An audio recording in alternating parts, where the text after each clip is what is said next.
રાજ્યમાં 10 દિવસ વરસાદની આગાહી વચ્ચે ગુજરાતમાં ચોમાસાની વિદાયનું કાઉન્ટડાઉન શરૂ. રાજ્યમાં ચોમાસાએ વિદાય લીધી નથી. દક્ષિણ ગુજરાતમાં ફરી મેઘરાજાની ધમાકેદાર એન્ટ્રી થઈ ગઈ છે. દક્ષિણ ગુજરાતના કેટલાક જિલ્લા તથા ગીરના જંગલ તથા મધ્ય ગુજરાતમાં વરસાદનું આગમન થયું. ભારે ઉકળાટ બાદ વરસાદની એન્ટ્રી થતા લોકોમાં ખુશીનો માહોલ છવાયો. બંગાળની ખાડીમાં સાયક્લોનિક સર્ક્યુલેશન સક્રિય થતા 28 તારીખ સુધી માધ્યમથી ભારે વરસાદની આગાહી છે. હવે વરસાદનું જોર વધશે. હવામાન વિભાગે રાજ્યમાં 7 દિવસ ભારેથી ભારે વરસાદની આગાહી કરી છે. આગામી 7 દિવસ રાજ્યના કેટલાક ભાગોમાં ભારે વરસાદ ખાબકી શકે છે. દક્ષિણ ગુજરાતથી શરૂ થઈ શકે છે વરસાદી રાઉન્ડ. 4 દિવસમાં આખા રાજ્યમાં સક્રિય થઈ શકે છે વરસાદી સિસ્ટમ. તો અમદાવાદના તાપમાનમાં વધારો થયો છે. સામાન્ય તાપમાન કરતાં 1.7 ડિગ્રીનો વધારો થયો છે. 35 ડિગ્રીએ તાપમાન પહોંચ્યું છે.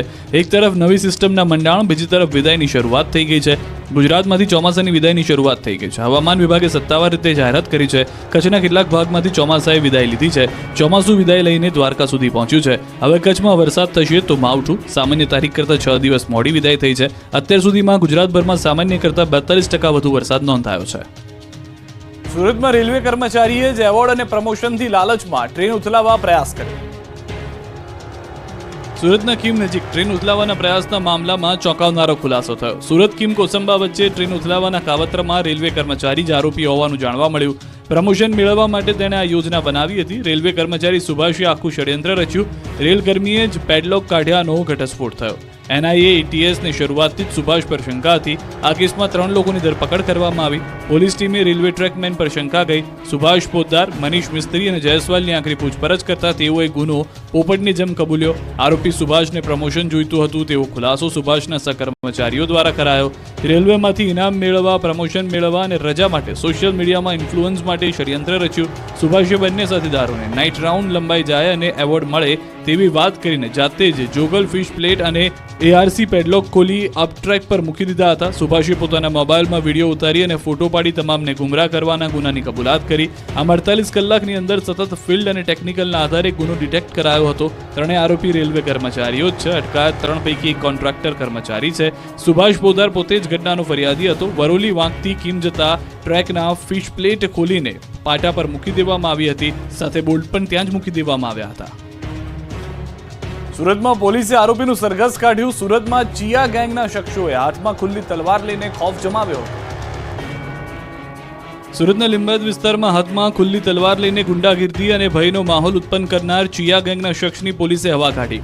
પોલીસે આરોપીનું મુંડન કરીને જે વિસ્તારમાં તલવાર બતાવીને ભયનો માહોલ લોકોમાં ડર ઉત્પન્ન કર્યો હતો તે જ વિસ્તારમાં સરઘસ કાઢવામાં આવ્યો. સુરતના લીંબાયત વિસ્તાર ખાતે આવેલા આઝાદનગરમાં ચિયા ગેંગે આતંક મચાવ્યો હતો. જોરથી બૂમો પાડવાની આ ના પાડતા ચિયા ગેંગના ગુંડાઓ ભડકી ગયા હતા અને તેઓએ ફરિયાદીને ઢોરમાર માર્યો હતો.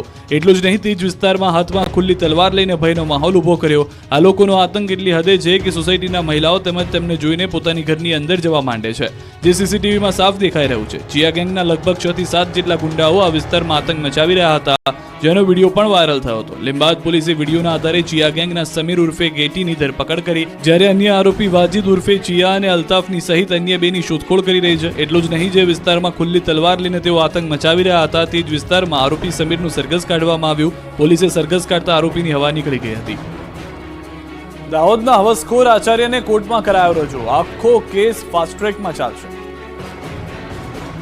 દાહોદમાં બાળકીના અપહરણની ઘટનામાં પોલીસ દ્વારા આરોપી આચાર્ય ગોવિંદ નટની મેડિકલ તપાસ કરવામાં આવી. સિંગવડ તાલુકાની તોયણી પ્રાથમિક શાળામાં બાળકીની હત્યાના કેસમાં લીમખેડાના સામૂહિક આરોગ્ય કેન્દ્ર ખાતે આરોપી ગોવિંદ નટનું મેડિકલ ચેકઅપ કરાયું. આચાર્યના અલગ સેમ્પલ લઈને તપાસ માટે મોકલાયા. આરોપી આચાર્ય ગોવિંદ નટે બાળકી સાથે દુષ્કર્મનો પ્રયાસ કર્યો હોવાની પોલીસ સમક્ષ કબૂલાત કરી લીધી. આ ઘટસ્ફોટથી શિક્ષણ જગતમાં ખળભળાટ મચી ગયો. પોલીસે નરાધમ આચાર્યની કાર પણ જપ્ત કરી લીધી. પોલીસે આચાર્ય ગોવિંદ નટના ઘરેથી કાર કબજે લીધી. કારને ફોરેન્સિક તપાસ અર્થે ગાંધીનગર ખાતે મોકલાશે.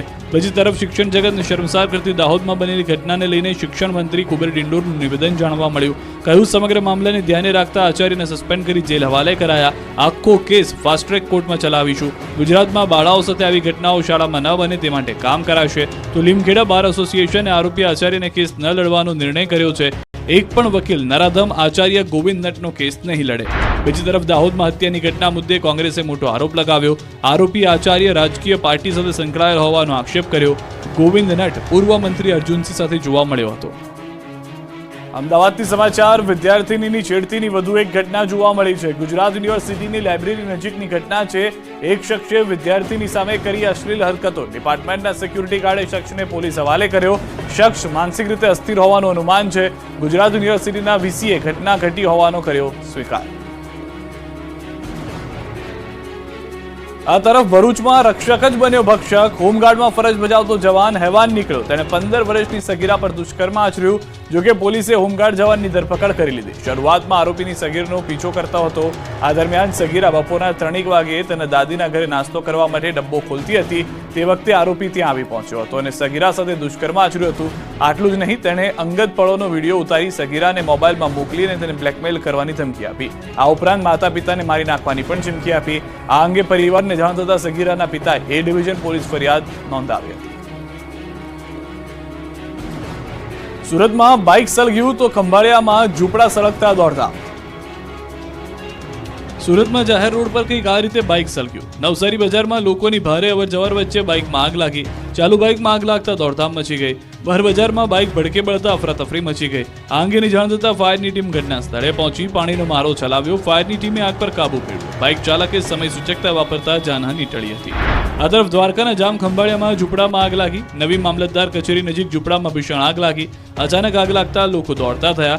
આગ લાગવાથી ઝૂંપડું બળીને ખાખ થયું. ખંભાળિયા ફાયર વિભાગે આગને કાબૂમાં લઈ મોટી દુર્ઘટના ટાળી. આગ કેમ કરતા લાગી તે જાણી શકાય. સદનસીબે કોઈ જાનહાની થઈ નથી. આ તરફ નડિયાદના શાંતિ ફળિયામાં આગની ઘટના બની. વહેલી સવારે પાર્ક કરેલી કારમાં અચાનક આગ લાગી ગઈ. લાઇન બંધ પાર્ક કરેલી 4 કાર પૈકી એક કારમાં આગ લાગતા અન્ય 2 કાર પણ આગની ચપેટમાં આવી ગઈ. આગની ઘટનામાં કુલ 3 કાર બળીને ખાખ થઈ ગઈ. નડિયાદ ફાયર બ્રિગેડની ટીમે ભારે જહેમત બાદ આગ પર કાબુ મેળવ્યો.